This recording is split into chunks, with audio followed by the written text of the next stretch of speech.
Get your pen and write your story all over again. And this time, learn the lessons, motivate others, and share that inspiration.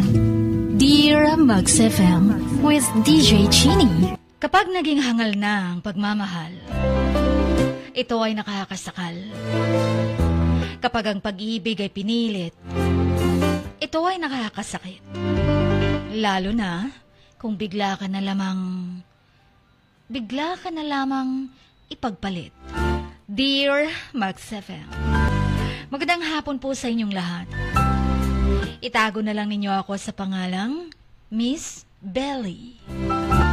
Taong 2015, nang makilala ko si Rich. Magkakilala kami sa K-Song dating site.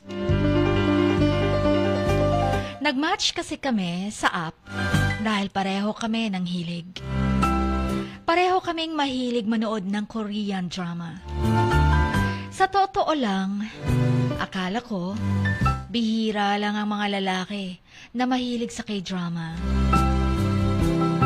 Pero si Rich, sobrang addict ng K-drama.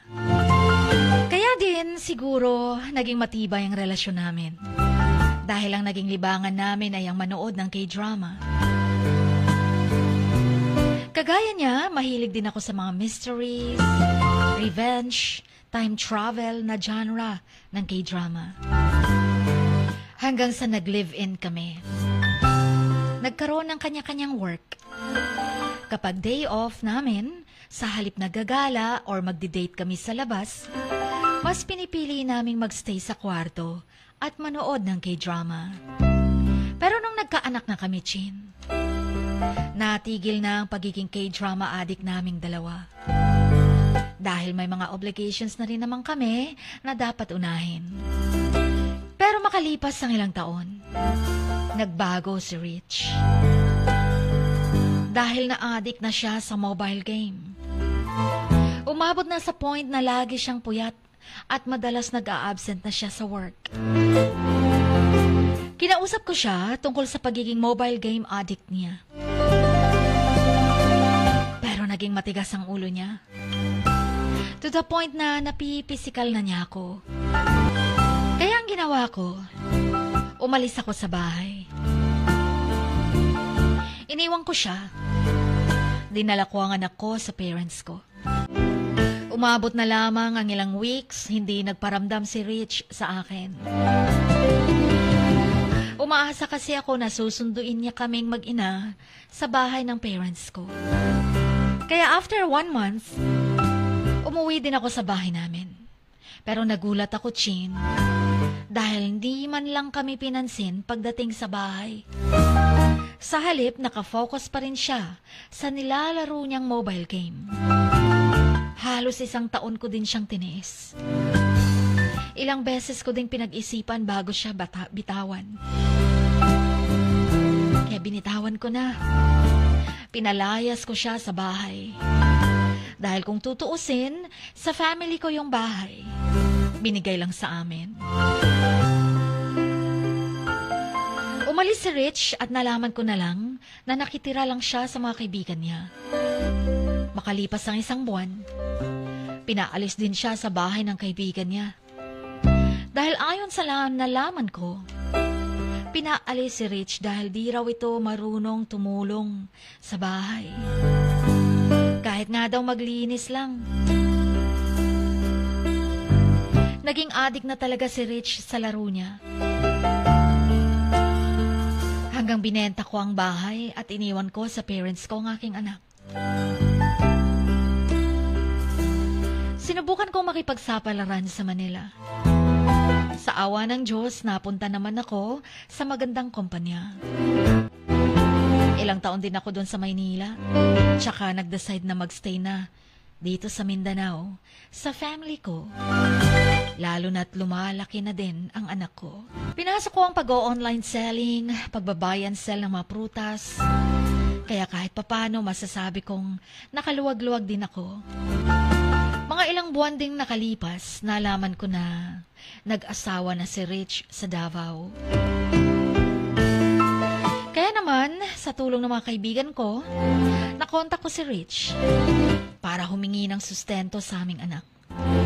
Pero prangkang sinabi niya sa akin na hindi niya obligasyon ng anak ko dahil tinalikuran daw namin siya nung kinakailangan niya ng aking pag-unawa at presensya. Nalungkot lang ako sa reason niya, Chin. Lalo na't yung naging asawa niya ay meron din namang 2 anak sa dating asawa. Sa madaling sabi, single mom yung napangasawa niya pero sinusuportahan niya ang mga anak nun. Samantalang yung anak niya sa akin, hindi man lang niya nagawang kumustahin. Kung tutuusin, kaya ko namang buhayin ang anak ko. At di ko na kailangan ng suporta ng ama. Pero karapatan at obligado din naman kasi ng ama ang suportahan ng anak niya. Kagaya na lang sa karapatan din niyang makilala siya o kilalanin siya ng aking anak na siya ang biological father nito. Kaya nga tanong ko mga kamaks kung anong dapat kong gawin. Kung batas ba na susundin, obligado naman ng amang na magsuporta. Kung prinsipyo ko naman ang susundin, hindi ko kailangan ng support mula sa ama. Dahil kaya ko ang suportahan ng anak ko in all aspects. Batas ba o prinsipyo? Alin ba ang aking susundin? Akala ko ang aming love story ay kagaya sa mga romantic story sa K-drama na aming napapanood. Pero hindi pala ganon. Hindi pala lahat ng nagsisimula sa mahal kita magtatapos sa hindi kita iiwan. Kundi minsan mauuwi din pala sa hindi na kita mapapanindigan. Sabi nga ni Catherine Bernardo sa movie niyang Barcelona, Love Untold. Huwag mo akong mahalin dahil mahal kita. Mahalin mo ko dahil mahal mo ko. Because that is what I deserve. Pero ang totoo, kahit mahal mo pa ang isang tao ng sobra-sobra, gagawin mo ang lahat para sa kanya. At iparamdam sa kanya na mahalaga siya. Pero kung siya sumuko na, wala na tayong magagawa pa. Kahit anong luhod, pagmamakaawa at iyak. Kasi kung mas lalo pang pinipilit, lalong mas masakit. Kagaya sa mga napapanood naming kwento sa Korean novela. Kahit kano kaganda ng storya, magtatapos din sa wakas. Pwede ring malako rin Korean novela ang aming kwento. Kasi hindi naman lahat ng kwento may happy endings. Minsan binibitin tayo sa ending dahil may aabangan pang continuation sa next season. Pero sa amin, hindi na ako maghahangad ng next season or continuation. Ipagdadasal ko na lang na sana hindi na kami pagtatagpuin ng universe kung sakaling mayroong reincarnation man. Chin, naway mapayuhan niyo ako. Siguro dito ko na lang tatapusin ang aking kwento. Hindi ko alam if pwedeng ma-play ang kantang ito. Hanggang dito na lamang ang inyong kamaks. Miss Belly.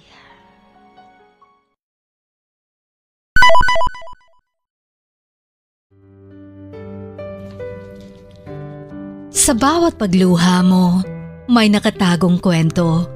Sa bawat ngiti mo, may gustong sabihin ang puso mo. At sa likod ng iyong halakak at maging sa pagkabiko mo, may mensaheng nakabalot sa iyong pagkatao.